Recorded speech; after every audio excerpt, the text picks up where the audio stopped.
نهار الاول تاع الزواج، الاول سبحان الله عجيب. عباك امر ديننا عجيب.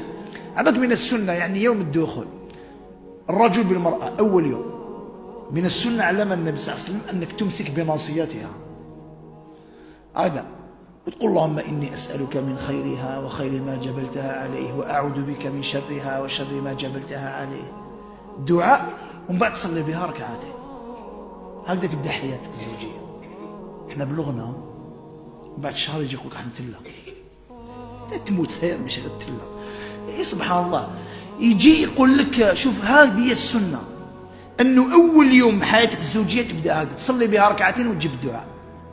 إظهار أول شيء أرشدنا إلى فعله النبي عليه الصلاة والسلام هو إظهار العبادة في البيت.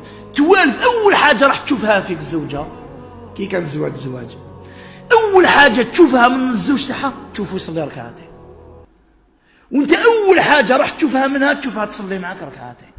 فرق كبير ولا تدخل تسمع داخل الغناء. فرق هذه دوكم يجوزوا الأولى بالغناء.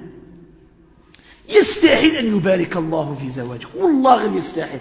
إذا ماشي أنت ولا يبتليك بذرية المعصية، المعصية شؤم، المعصية شقاء، المعصية ظلام، المعصية ضيق.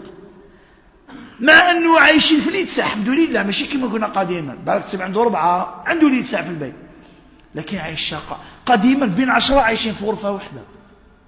وبالك كان خاوتنا أنا عاد عاشوا أباء تاعهم أجدادهم في غرفة بين 10 بين 12. بصح سبحان الله خرجوا كاع رجال وخرجوا بارك حياة بسيطة. علاش كانت المعاصي قليلة؟ اليوم حنا كاين كلش ما كاين والو، ما كاش الدين. أول حاجة تبداها في حياتك الزوجية تصلي بها ركعتين. هذا هو الدفء العائلي.